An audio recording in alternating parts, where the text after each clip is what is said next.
My name is Marty Silvas.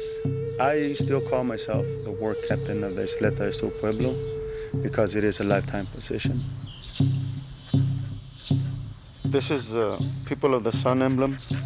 The arrow represents the Rio Grande.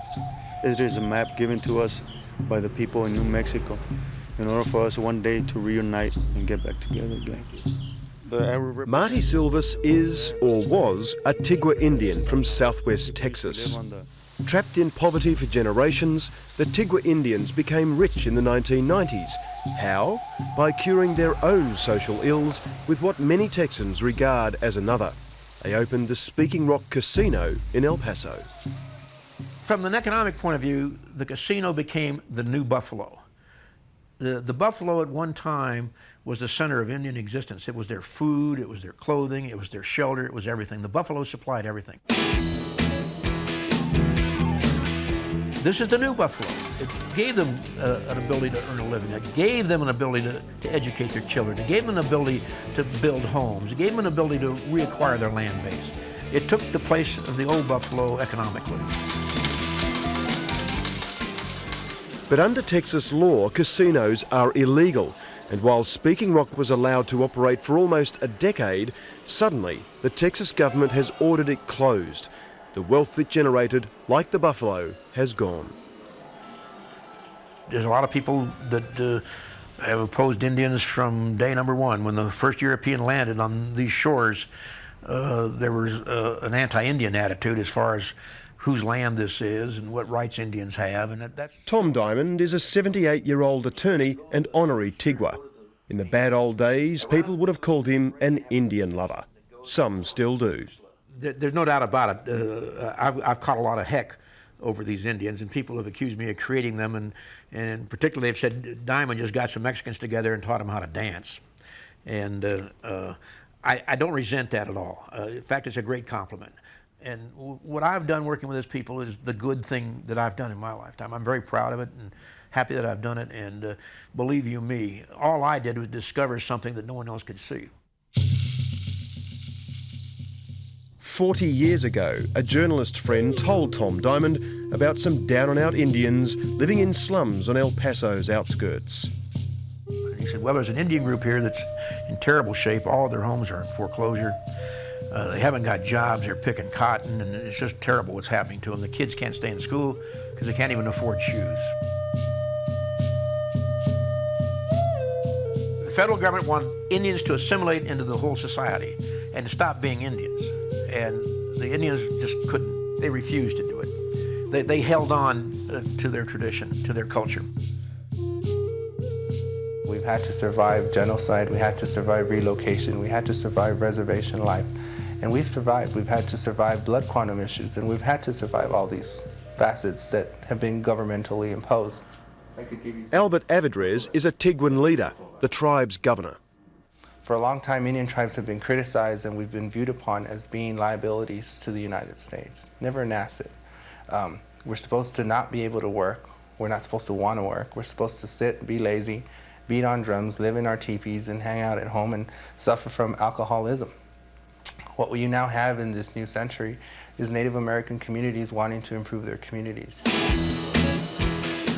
What they did was open a casino on reservation land, federal land, not Texas land, something most of America's 200 Indian tribes have done in states across the country. As they're technically sovereign nations, this is quite legal, even in states where gambling is banned. But what the Texas Indians did back in 1987 has returned to haunt them.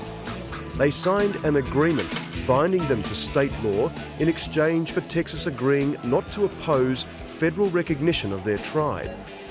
And as we'll see, it's turned out to be their undoing. But for a time, they never had it so good. They were clearing $6 million a month in profits, which was going into investments. It was going into reacquisition of their land base and acquiring service stations and commercial sites and commercial properties. And the Tiguans shared their wealth. This tribe was contributing more to charities in El Paso than all the other charitable organizations combined.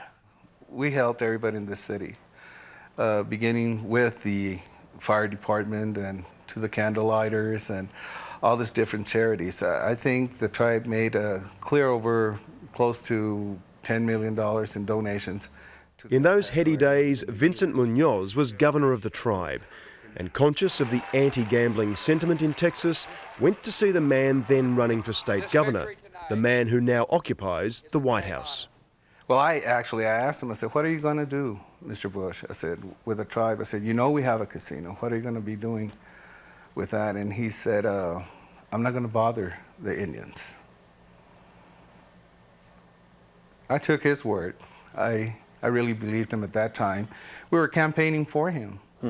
And Lordy behold, now you've seen the results. He becomes the president, and well, he became governor, and then he became the president, and now Speaking Rock is closed. So. But as well as their conflict with the state, the Tigua were having big trouble in their own ranks. I guess when the casino was open, it was too much of a change for our people. You know, too much money came rolling in too quick. People started separating, you know, there were fractions, you know, because of the political control over the money. And that was not good, you know. A lot of people forgot about the traditional way. Suddenly the tribe's sacred drum, the ageless symbol of its identity and unity, became a symbol of its division. As war captain, Marty Silvas was the sacred drum's keeper. The drum, I guess, is a heartbeat of the tribe. You know, the drum is a symbol of who we are. The drum is a spirit that, you know, always takes us back and takes us forward. You know, it's what keeps the tribe alive. But appalled by the loss of respect for tradition and caught up in a struggle over leadership, Marty Silvas hid the drum. It was the signal for the breakup of the Tigua. I held on to it. I held on to it for some time. I did as a chief ordered me to do. For doing that, we were punished. How? A lot of our people, especially my family, were taken out of the tribal roles. Our benefits were taken away, and we were told that we were no longer Indians, we're no longer Tiguas. It's like somebody telling you you're no longer who you say you are. Yes.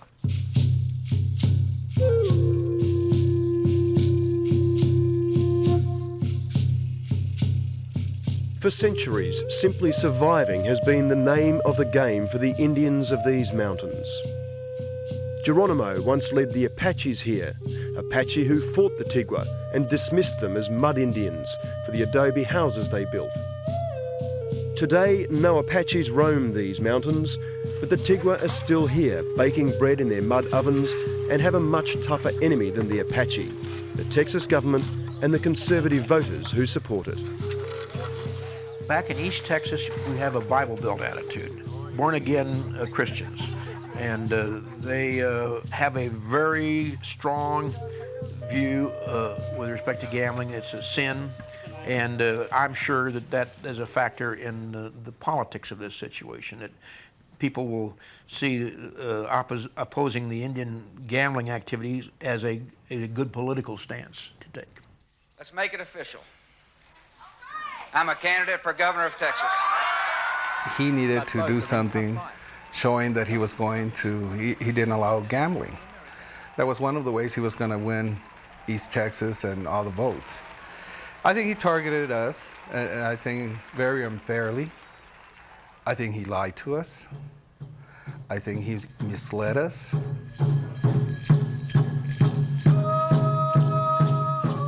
El Paso, of course, is West Texas, far removed from the Bible Belt in the east, a town doing it hard down on the Mexican border. Because it's poor, it's always voted Democrat, not for Bush's Republicans, and local Senator Elliott Shapley thinks that's got a lot to do with it. There is an element in the Republican Party in this state that is akin to the Taliban, where it's become a moral issue. You have a whole segment that says, we need to take care of this moral issue by shutting down the Tigua tribe in El Paso, Texas, and it's an extreme position in my view. Who are they appealing to? I think a constituency in the far right of their party, frankly. We mean business. When we say hell, we won't go. In the eyes of the Tigua, there's a clear double standard at work.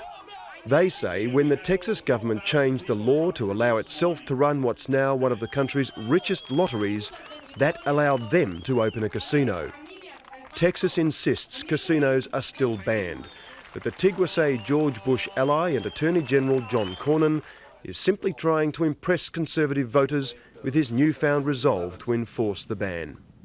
I cannot, as the Attorney General, as the Chief Law Enforcement Officer of the state of Texas, enforce the laws selectively. I can't enforce some and not others. While the two sides slug it out in the courts, the Tigua have lost their newfound wealth. That income stream is gone. We didn't go back to the abject poverty that existed in 1965, but we certainly took a big tumble. The tribe may be forced to sell off its assets to survive. The economic impact has been very great, not only for the tribe, but for El Paso. 800 people lost their jobs. I think he hurt the whole area, not just the Tiguas. He hurt El Paso as a whole.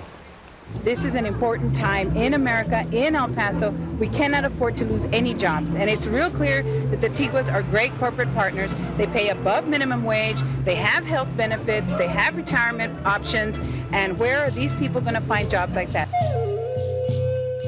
But El Paso's misfortune is that the Tigua's economic salvation came from something Texas Conservatives won't tolerate, the casino.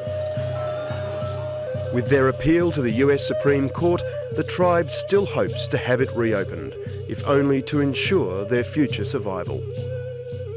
At one point, there were at least over 800 tribes in the state of Texas. There's 3 now. That tells you exactly what the state of Texas has done to the Native Americans of this state. I'm hoping that everything turns around and we can continue, but I really feel that the tribe will survive.